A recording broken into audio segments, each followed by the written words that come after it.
G's all in my beeswax. Make America great, bring Max B back. Dottie dripping in my room, need me an evac. Niggas said it sound like every fucking D-boy rap. My raps ain't mutated, I'm mumbled the fuck up to the point, niggas. What's going on, everybody? This is your boy Drum Dealer from SoundNarcotics.com, and today I'm going to be just doing a little mini tutorial. I've been getting some questions on, why people's drums don't sound like they do on the radio or do in the clubs, or, by their favorite artists and producers. And, the expert level producers are going to already know this, but this is for more beginner, intermediate producers who are trying to, get that sound that's competitive to, your favorite producers. And the secret is layering. Now, you're going to want to layer your kick drums, your snare drums. You can even take it further, your percussions, your, hi-hats, your synths, and all that. But just to demonstrate the concept, I'm just going to do a quick little mini tutorial. I'll let you hear the drum pattern I already have, and then I'm going to show you what you can do as far as layering to get it to have that, radio quality sound.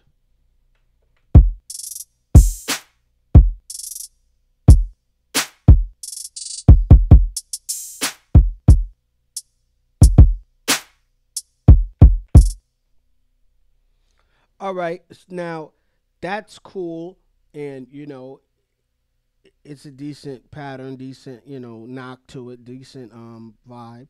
But check out what happens when I layer a kick drum. I'll let you hear the kick. When you layer a kick under the kick you already have, and I don't have it turned all the way up a lot. It's negative 15.4 dBs. It's nothing crazy, just a little extra something to give it, that extra oomph. And I put I turned it into mono because, when you're layering kicks, I'll say you have to be careful of phase issues. So I just put this because I thought it was clashing too much when I just had it in stereo. But check it out. Now here's the pattern with the extra kick drum. I'll do it before and then after. This is before. Now this is after.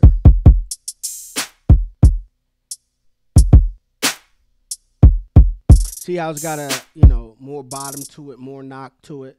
Now with the snare, well, back to the kick. I just left that in the middle. I don't really pan my kicks like that. Okay, now to the snare. The snare was dope, but I panned this to the left, this first layer. That sound right there. I panned that to the left, 35. And so if you listen to it in context with, the first layer, it sounds like this.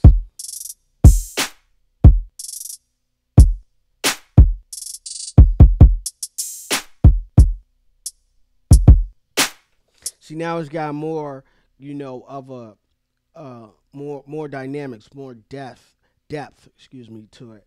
And then I took it a step further and I put another snare. And then I pan this one to the right, 35. So it's getting like a surround sound effect. I'll let you hear it in context.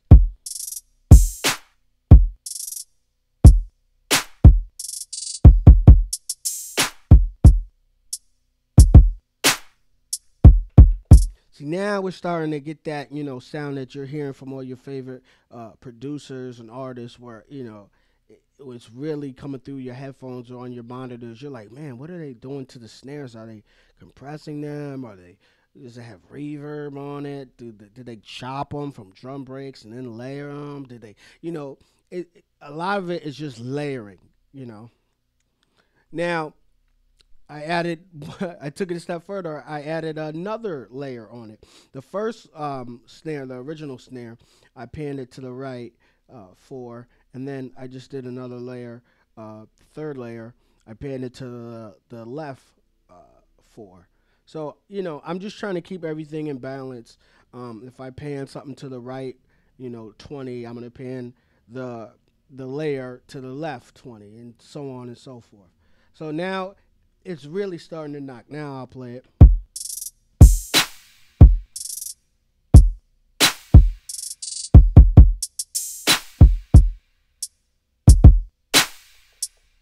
and now you're getting a complete surround sound, drum pattern and drum samples with weight on them, as if they had been run through like analog gear, and they had a whole bunch of special effects on them and EQs, but really you're just layering. And I'll say this, it took me a while to come up with specific layers. You also have to keep in mind what sound you're going for. Different type of beats, if you're doing a trap beat, you may not want to put like a boom bap snare layer on it, or maybe you do. It depends on what you're going for. But keep in mind the texture of each snare. Like I'll play each snare, like this snare has a different texture than that snare has a different texture, and so on and so forth. And I thought this combination sounded good together, so I just did it like that.